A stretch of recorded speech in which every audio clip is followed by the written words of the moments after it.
থাকতাম আমাদেরও তো পেটের মধ্যে একটা ছুরি চালিয়ে দিতে পারত। তো সরকারের সাথে আমাদের কোনো বিরোধ নাই, মুখোমুখি অবস্থানও নাই, কারণ এই সরকারের যে উপদেষ্টা সবচেয়ে ডেডিকেটেড কে নাহিদ ধরেন মার খেয়েছে, নাহিদ মার খেয়েছে একদিন এইখানে যারা 28 বছর পরে ডাকসুর ভিপি হয়ে ক্যাম্পাসে যে কয়বার মার খেয়েছি, অনেক উপদেষ্টা আওয়ামী লীগের বিরুদ্ধে ওই কয়েকদিন বক্তব্য দেন নাই। অবশ্যই আসিফ এবং নাহিদ তো আমাদের সহ আন্দোলনকারী, আরো অনেকে মাহফুজও সবাই আমাদের ঘনিষ্ঠ, আমাদের সহযোদ্ধা সহকর্মী, একসাথে এনআরসি এর বিরুদ্ধে আন্দোলন করছি। ডাকসুতে নির্বাচন করেছে তারা, ছাত্র অধিকার পরিষদের সাথে ছিল। আমি যা শুধু বললাম এই কারণে যে এখানে কয়েকজন এই আন্দোলনের যারা ফ্রন্ট সাইজে ছিল তাদের ডেডিকেশন আছে, ত্যাগ আছে, আর কিছু হচ্ছে মৌসুমী নেতা, শুধুমাত্র 10-12 দিনের মিডিয়া কভারেজে এখন বিশাল নেতা হয়ে গেছে। তাদেরকে ঢুকাইছিল ছাত্রলীগ আন্দোলনের গতিবিধি পর্যবেক্ষণ করার জন্য, আন্দোলনের স্পাইগিরি করার জন্য। 18 জুলাই যখন কথা বলি যে ভাই এক দফার বিকল্প নাই, এক দফা ছাড়া এই জাতির মুক্তি নাই, হাসিনা পিশাচ হয়ে গেছে, হাসিনার পতন ব্যতীত আমাদের মুক্তি নাই, প্রত্যেককে জেলে যেতে হবে। তখন বলে ভাই আমরা তো এক দফার জন্য আন্দোলন করি নাই, এটা কি উচিত হবে?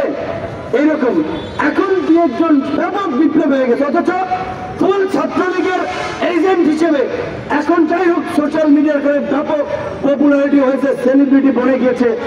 কিন্তু তাদের পেছন দিকে একটু তাকাতে হবে। হঠাৎ করে চরিত্র বদল করলেই বদল হয়ে যায় না। তো গতকালকে এই আহতদের এবং বিশেষ করে হামলা ফারুককে যারা আহত করেছে, আহতদের ব্যানার এসে, আমি জানি না এটা সার্ভিসকে বলতে হবে, এখানে জুলাই মুভমেন্ট ব্র্যাকেটের জার্নালিস্ট নামক একটা হোয়াটসঅ্যাপ গ্রুপে সার্ভিসের ফরওয়ার্ড করে একটা মেসেজে সাংবাদিকদের কাছে চক্ষু ইনস্টিটিউট হাসপাতালের এই দুর্বৃত্তদের নিউজ কভারেজের একটা মেসেজ আমি দেখতে পাচ্ছি। এটি যদি সঠিক হয় তাহলে গতকালকে থেকে সার্ভিসের সম্পৃক্ততা নিয়ে যে অভিযোগটি এসেছে সেই বিষয়ে সার্ভিসকে পরিষ্কার করতে হবে।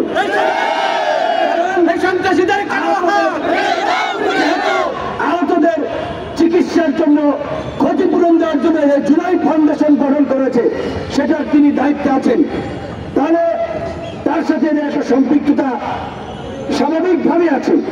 এখন এই হামলায় আছে কিনা সেইটা আমরা জানি না। আমি পরিষ্কারভাবে আমাদের নেতা কর্মীদেরকে বলে দিতে চাই, ধৈর্যের সীমা ছাড়িয়ে গেছে, সহ্যের বাঁধ ভেঙে গেছে। আগামী 24 ঘন্টার মধ্যে এই হামলাকারী শরীফ ইন্নাল তোলাই সহ সাইফুল সহ যারা চিহ্নিত হয়েছে তাদেরকে যদি প্রশাসন গ্রেপ্তার না করে, যেই হাত দিয়ে ফারুকের গায়ে আঘাত করেছে ওই হাত আপনারা ভেঙে দিবেন।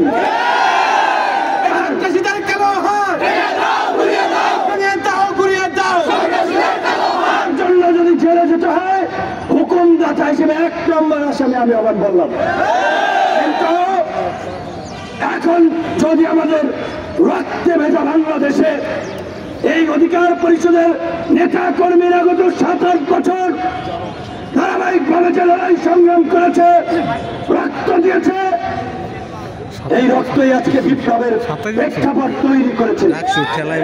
আমরা উপদেষ্টা হই নাই, সরকারে যাওয়ার জন্য আকুপাকু করি নাই, আমরা রাজনীতি করে নির্বাচিত জনপ্রতিনিধি হতে চাই। এই সরকারকে পরিষ্কারভাবে বলেছি, একমাত্র রাষ্ট্র পুনর্গঠনে সংস্কারের প্রশ্নে একমাত্র কোন অধিকার পরিষদ ব্ল্যাঙ্ক চেক দিয়েছে। আপনাদের যতদিন লাগে ক্ষমতায় থাকে